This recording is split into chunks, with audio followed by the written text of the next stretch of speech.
He could not blame them. That was the way of the Borders.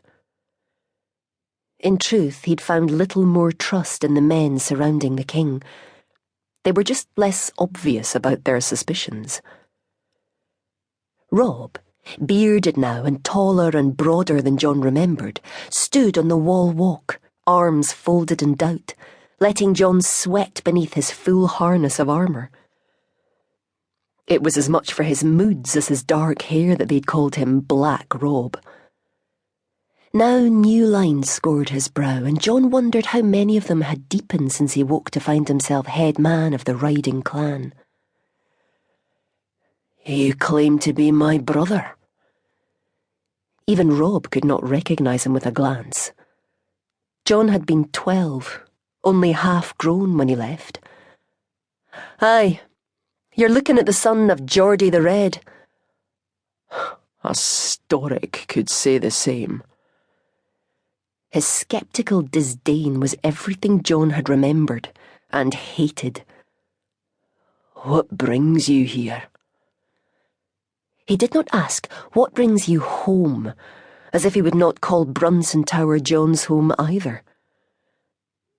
But everything was different now. Instead of begging Rob's permission and asking his help, now John would tell his brother what must be. "I'm sent of King James, 5th of that name." His brother snorted. "That's no talisman of entry." Ruled by his advisers for the last 15 years, the young king's name struck no terror in the Borders. But John knew the king well enough to know that it would. And soon. "Look at my eyes and you'll know me." Johnny Blunkett, they had called him. The only Brunson with blue eyes. "If you're a Brunson, then what's your father's father's father's father's name?" He searched his memory blank, then tried to summon the ballad of the Brunsons. Only the opening lines sang in his head. "Silent as moonrise, sure as the stars, strong as the wind that sweeps Carter's bar." There was little else he remembered of his people, and less that he wanted to. "I may not be able to name my great-great-grandfather, but I remember well enough, Black Rob, how you tried to teach me the sword. Your own blade slipped, and I've still a mark on my rib to show for it." Some of the ladies at court had found the scar quite appealing. Rob's frown did not ease, but he jerked his head to the guards. The gate opened, creaking.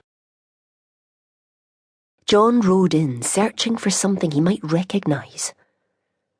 Was that the corner where he and Rob had practised with dagger and sword? This the spot where he and his sister had buried their toys? It felt no more familiar than any of the succession of castles he and the king had slept in over the years. And no more welcoming. A slender young woman with flowing red hair stepped into the courtyard. "Johnny?" Bessie. His sister at least knew him. When he'd left, she had been 8, and they had been the youngest together, united against the world. Now she was a woman grown. He swung off the horse and hugged her, letting her squeeze him back, holding the embrace longer than he would have because it gave him something to do, time to think, and a moment's illusion that he still belonged here. "Oh, Johnny, I always told them you would come home." He held her away so he could see her eyes. Brown, like all the Brunsons except his, but today red with tears.